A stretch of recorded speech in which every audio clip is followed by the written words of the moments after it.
i7 ગુજરાતનો અવાજ। નમસ્કાર દર્શક મિત્રો, i7 ન્યૂઝ ગુજરાતીની સાથે હું છું આપની સાથે પાયલ બામભણિયા। તો જોઈએ આજના મહત્વના સમાચાર। દેવગઢ બારિયા તાલુકાના સાગટાળા પોલીસ સ્ટેશનમાં નોંધાયેલા પ્રોહિબિશનના ગુનામાં છેલ્લા 1 વર્ષ 3 માસથી નાસ્તો ફરતો આરોપીને દેવગઢ બારિયા પોલીસે ઝડપી પાડી મહત્વની સફળતા મેળવી। મળતી માહિતી મુજબ દાહોદ જિલ્લા પોલીસ અધિક્ષક શ્રી રવિરાજસિંહ જાડેજા સાહેબના માર્ગદર્શન હેઠળ જિલ્લામાં નાસ્તા ફરતા આરોપીઓ સામે સતત કાર્યવાહી હાથ ધરવામાં આવી છે।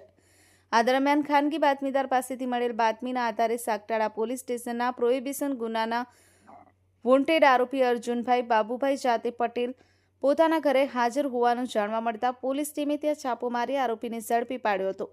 પકડાયેલ આરોપીને દેવગઢ બારિયા પોલીસ સ્ટેશન લાવી પ્રોહિબિશન એક્ટ કલમ 65, 81 તથા 116B મુજબ આગળની કાયદેસરની કાર્યવાહી હાથ ધરવામાં આવી છે। આમ સાગટાળા પોલીસ સ્ટેશનના ગુનામાં લાંબા સમયથી નાસ્તા ફરતા આરોપીને પકડી પાડવામાં દેવગઢ બારિયા પોલીસે નોંધપાત્ર સફળતા હાંસલ કરી છે। કવિનભાઈ એમ વણકર, i7 ન્યૂઝ ગુજરાતી, દેવગઢ બારિયા।